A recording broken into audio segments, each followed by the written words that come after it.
Salut tout le monde! Aujourd'hui, je vais faire une vidéo sans montage. On va voir si ça marche, mais je veux parler un peu par rapport à ma semaine passée parce que c'était une semaine pleine de choses différentes, des choses pas d'habitude. Donc, ce que j'ai fait la semaine passée, c'est que j'ai rendu visite à mon père, à ma famille en Utah. C'est-à-dire, j'ai voyagé en Utah et une chose que j'ai faite que c'était vraiment le fun, c'était que j'ai visité le campus de l'université où j'ai obtenu mon diplôme. Si tu ne savais pas, j'ai obtenu mon diplôme en français et en espagnol, mais seulement les mineurs, on peut dire. Mais c'était ma passion. J'ai obtenu mon diplôme en chimie pour ma majeure, mais mes mineurs, c'était le français et l'espagnol. Donc, quand j'étais en Utah la semaine passée, j'ai l'idée folle de pourquoi pas retourner à l'université, pourquoi pas retourner aux études, c'est-à-dire pourquoi pas étudier, faire un diplôme de maîtrise peut-être. En, Honnêtement, j'aimerais le faire en portugais ou peut-être en italien. Donc, ce que j'ai fait ce jour, c'est que j'ai pris 2 cours, pour un jour seulement en italien.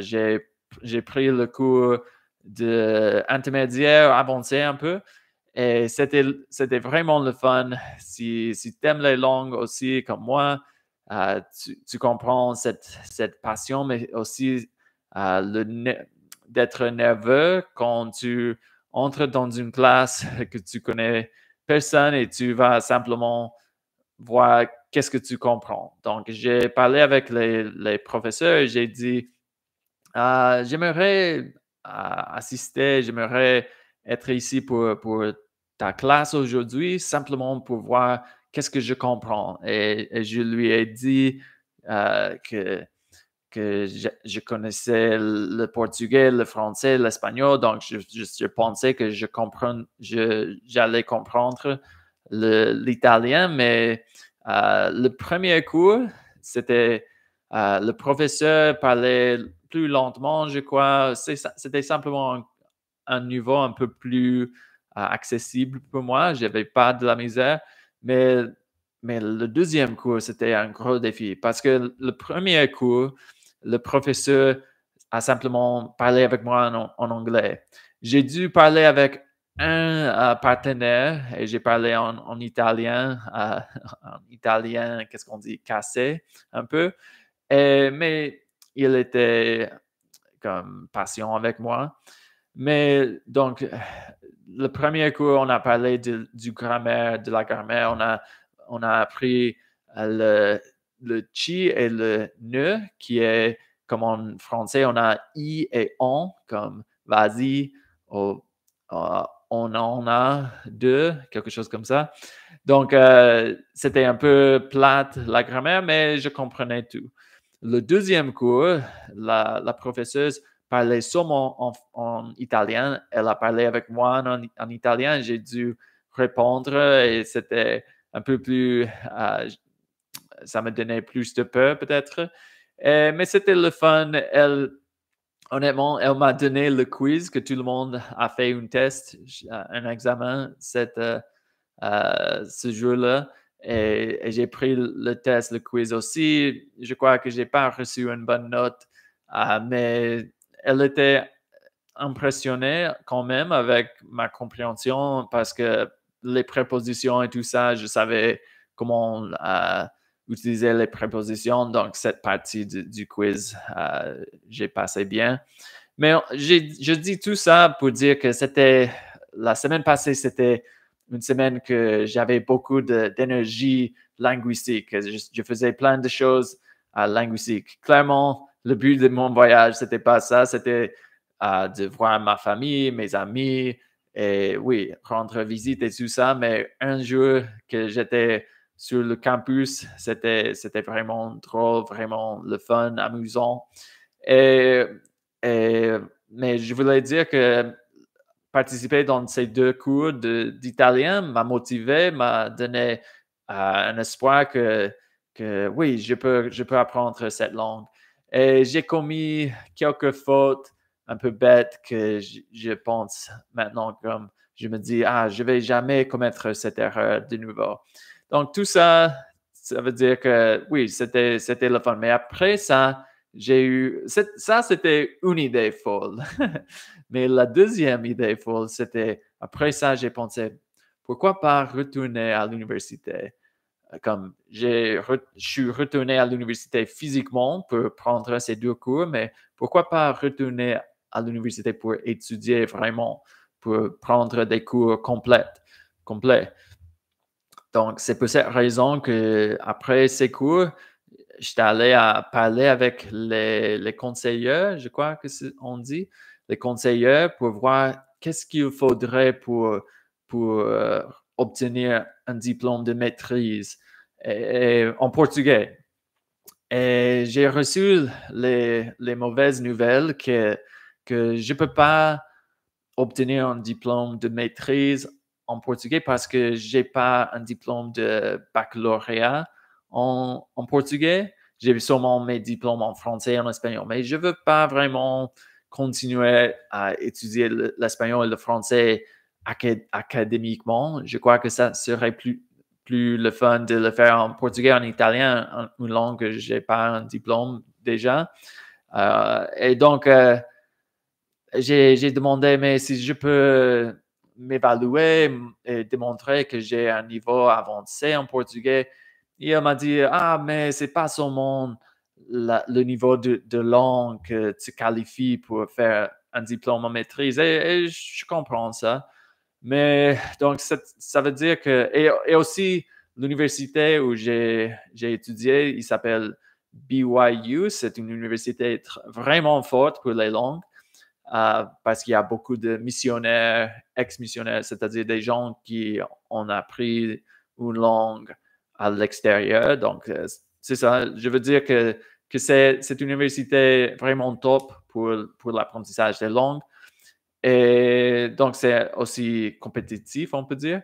Mais on m'a dit que si j'étudie, si je fais une maîtrise, si j'étudie pour une maîtrise, je pourrais donner des classes, enseigner des cours à l'université, ça serait cool. Mais pour entrer les prérequis, les réquisitions, les requisites sont un peu complexes dans ma situation. Et aussi, il n'y a pas des cours virtuels, il n'y a pas des options virtuelles.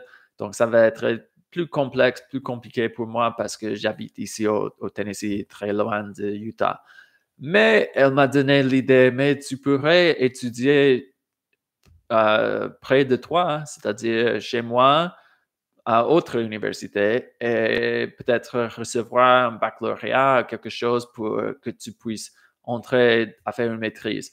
Et rappelons-nous que ça, c'est pas quelque chose que je vais faire demain. Ça, c'est une idée peut-être pour l'avenir, pour le futur, parce que j'aimerais peut-être retourner après 8 ans. Il faut qu'on habite ici au Tennessee pour que mes enfants terminent ses études au lycée, au secondaire, on dit au Québec.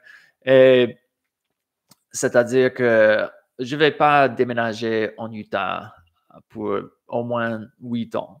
Mais peut-être après ça, c'est une possibilité. Mais je crois que l'option qui fait plus de sens, c'est d'aller à étudier. Ici, au Tennessee, il y a une université très forte aussi, mais pas pour les langues. J'ai vu qu'il n'y a pas vraiment une option pour faire un baccalauréat en portugais ici à l'université qui s'appelle l'Université du Tennessee, Knoxville. C'est une bonne université, mais il n'y a pas vraiment des options pour les langues. Donc, ça veut dire que je pourrais prendre des cours et peut-être, mais je crois qu'on ne peut pas faire un diplôme de mineur sans un majeur. Donc, je ne sais pas si je peux faire un mineur simplement parce qu'il n'y a pas option de majeur en portugais à l'université.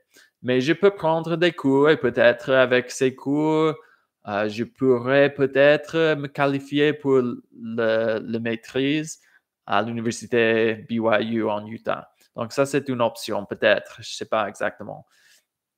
Donc, en retournant à mon petite anecdote, après avoir parlé avec ces conseillers, j'ai décidé de parler avec les conseillers pour l'italien parce qu'il y a un département, je ne sais pas le mot en français, mais un collège dans l'université, un collège pour l'espagnol et le portugais qui est ensemble. Il y a autre collège pour le français et l'italien qui sont ensemble. Donc, j'ai visité le collège pour le français et l'italien pour parler, pour voir si je pouvais prendre des cours virtuels peut-être pour étudier l'italien officiellement. Clairement, bon, on va parler de ça après, mais j'ai parlé avec d'autres conseillers par rapport à ça, si je pourrais prendre des cours virtuels, mais la réponse était la même. C'était vraiment drôle parce qu'elle m'a dit, pour l'apprentissage des langues, il est vraiment important d'être présent, d'être là-bas. Et j'ai simplement eu un sourire. J'ai souri parce que je me suis dit, mais j'ai appris le portugais à un niveau plus haut que mes autres langues sans avoir jamais pris un cours et 100% virtuellement. Donc, ça, c'était simplement un peu drôle pour moi d'entendre cette façon de penser tellement archaïque, tellement vieille. Mais au-delà de ça, je veux dire qu'elle me donnait des réponses pareilles, qu'on ne peut pas faire simplement une maîtrise en italien et tout ça. Mais mon idée, c'est plus, j'aimerais peut-être faire une maîtrise en portugais, peut-être prendre des cours en italien, mais pas faire une maîtrise. Donc, qu'est-ce que j'ai dit après ça? Ah oui, je vais continuer avec mes idées, mais après ça, j'ai autre anecdote. Parce que après avoir parlé avec ces conseillers, je me suis dit, donc, je crois que c'est pas possible d'étudier ici à l'université où j'ai reçu mes diplômes originaires, on peut dire, original, mais peut-être au Tennessee, il y a une possibilité. Donc, mais pour l'italien, j'ai vu qu'il y a aussi des cours pour l'italien. Et je voulais dire que même ici, il y a quelques options virtuelles pour étudier au Tennessee, à l'université du Tennessee. Il y a quelques options virtuelles, seulement pour des cours un peu personnels, c'est-à-dire des cours indépendants. Mais pour les cours du base, les cours grammaticaux et tout ça, il faut être là présent, mais l'université est très accessible pour moi, donc je crois que je peux faire ça quand même.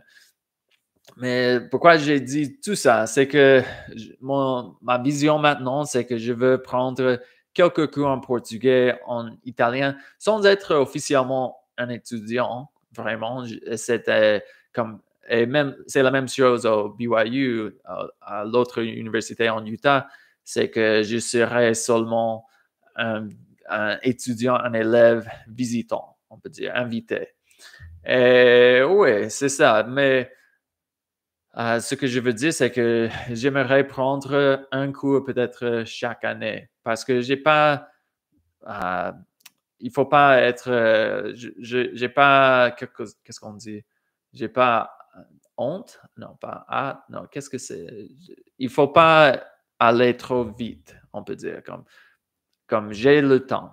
J'ai pas besoin de terminer mon diplôme de prendre tous ces cours rapidement. Donc, je crois chaque année, peut-être un cours en portugais, un cours en italien, disons, mettons. Et après ça, après avoir fait tous les cours disponibles, je n'aurai pas un mineur, mais peut-être avec ça, je pourrais dans l'avenir faire une maîtrise à l'université en Utah parce que en 8 ans, peut-être, je serai disponible de déménager autrefois. Donc, c'est ça. Ça, c'est mon idée un peu folle. Mais une autre anecdote qui c'était vraiment drôle, c'est que quand j'étais en Utah, pendant que je parlais avec les conseillers pour l'italien, j'ai vu mon premier professeur en français à l'université. C'était une longue histoire, mais après ma mission au Guatemala, je parlais couramment l'espagnol, mais j'avais oublié peut-être tout mon français du secondaire. Mais ce professeur, c'était un niveau 202 qui est comme, on peut dire, B1, je dirais, ou A2 peut-être. Non, je dirais plus B1. Peut-être jusqu'à B2. Mais c'est-à-dire que c'était un cours intermédiaire et j'avais pas un niveau intermédiaire, mais je pouvais peut-être comprendre et apprendre plus rapidement pour mon niveau en espagnol. Et ce professeur m'a laissé entrer dans le cours et c'était un gros défi pour moi, mais il m'a donné des aides et tout ça. Et la chose qui m'a plus frappé, plus choqué, peut-être plus impressionné, c'est que ce professeur se rappelait de moi. Parce que je crois, il a dit 2008, jusqu'à, il savait l'année que j'étais dans son cours. Ça fait presque 20 ans que j'étais dans son cours. Donc, le fait qu'il n'a pas oublié de moi, ça m'a impressionné. Mais je crois que c'était parce qu'il n'y a pas beaucoup de monde qui ne parle pas le français quand il entre dans ses cours. Mais il m'a aussi surpris quand il m'a dit que maintenant, il enlève des étudiants à Québec, à la ville du Québec. Donc, c'est-à-dire qu'il a des internships, des choses comme ça, qu'il enlève ses enlèves. Qu'est-ce qu'on dit? Emporte ses enlèves. C'est-à-dire qu'il va avec ses enlèves, ses étudiants à Québec pour l'été et des choses comme ça. Et il m'a dit que maintenant, il s'intéresse beaucoup pour Québec et il enseigne un peu plus du français québécois. Et je dis tout ça parce que le premier livre qu'on a lu dans son cours, c'était Volkswagen Blues, que c'était un livre que je savais rien du Québec à cette époque-là. Et c'est-à-dire que mon premier livre que j'ai lu en français, c'était un livre québécois grâce à ce professeur. Et je crois que cette époque-là, peut-être il n'avait pas une connexion avec Québec, mais c'était le choix qu'il a pris. Donc, la dernière chose que je voulais dire par rapport à lui, c'est que je lui ai invité à participer dans ma chaîne parce qu'il a dit qu'il a plus d'intérêt, qu'il essaie d'enseigner un peu le français québécois. Et oui, c'est ça. Donc, j'espère qu'il accepte mon invitation, mais je sais qu'il a une vie occupée, une vie chargée comme professeur. Et oui, mais aussi, une chose de plus que j'ai oublié, c'est que, qu'est-ce que j'allais dire? Oh oui, il m'a dit que ces élèves, quand ils vont au Québec, à Québec dans ce cas, ils ont de la misère de comprendre le français québécois. Et il a dit, même les étudiants avec un niveau avancé ont de la misère. J'ai dit, oui, ça fait du sens. C'était vraiment drôle parce que j'avais mon livre dans mon sac à dos qui s'appelle Comprendre le québécois en 3 minutes par jour. C'est juste là. Oui, on peut le voir. Mais je l'avais avec moi, donc c'était vraiment cool. Et une dernière anecdote, parce qu'on parle de toute mon visite au campus de mon université. Après le cours de l'italien, le deuxième cours, il y avait une classe du français. Et c'était une classe du français linguistique. Et j'ai jamais pris ce cours. Je ne savais pas qu'il existait. C'était une classe de linguistique, c'est-à-dire des sons. Et il a écrit, il a, oui, écrit plus ou moins le visage, c'est-à-dire comme de ce côté pour voir les lames et la bouche et tout ça, pour montrer où on fait les sons pour les voyelles nasales et tout ça. Et donc, on a parlé un peu et je lui ai demandé, mais est-ce que tu as parlé des sons québécois, des sons euh, uniques du Québec? Et il m'a dit que oui, qu'ils ont parlé de ti et di, et ils ont parlé de temps en temps, ce son nasal, et aussi il a parlé de j'aimerais, quelque chose comme ça. Donc, oui, c'était vraiment une expérience un peu nerd, un peu linguistique, un peu polyglotte, que ça m'a donné cette énergie de nouveau que, ah oui, je veux me dédier, je veux être plus dédié, plus constant pour apprendre les langues. Donc, c'est ça. Ça, c'était ma semaine passée en Utah. C'était vraiment un jour sur le campus. Le reste de mon visite était normal, mais cette visite m'a donné des idées folles de continuer à étudier. Mais maintenant, pourquoi je ferais ça? Si tu me connais, tu sais que je ne crois pas dans la méthode, je ne crois pas à la méthode académique. C'est-à-dire que je crois que ça n'a pas marché pour moi et je ne crois pas que ça soit une bonne idée pour les étudiants. Je crois qu'il y a beaucoup de façons plus efficaces, plus, oui, meilleures pour apprendre les langues. Simplement d'écouter des choses qui t'intéressent, de parler avec des personnes de vrai. Mais en disant tout ça, je crois que peut-être c'était ma faute un peu, que pourrais prendre des cours, mais les faire d'une façon moins académique, moins pour prendre une bonne note, pour recevoir une bonne note, mais simplement faire les devoirs, mais me concentrer plus sur les choses culturelles, les choses qui m'intéressent et tout ça.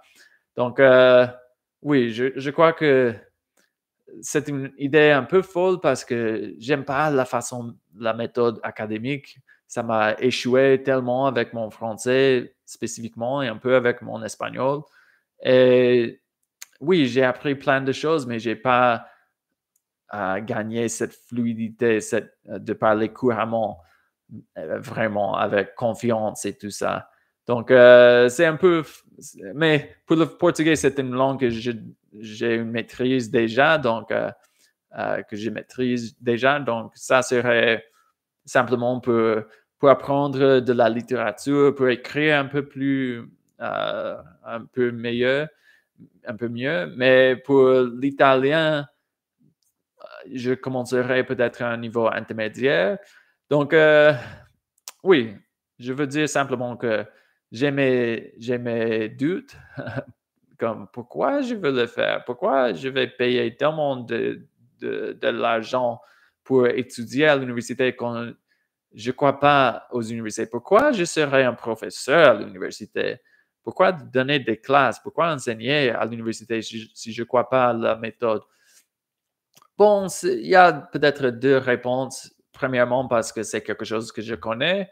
Et deuxièmement, parce que je crois que pourrais faire une différence. Je pourrais enseigner d'autres façons, trouver une façon et peut-être influencer le futur de la méthode académique. Mais je crois que les traditions, les professeurs vieux ne veulent pas que ça change et tout ça. Donc, j'ai mes doutes, mais on va voir qu'est-ce que je décide de tout ça. C'est une idée, ça fait une semaine. Donc, on va voir. Bon, c'est ça pour aujourd'hui. J'espère que.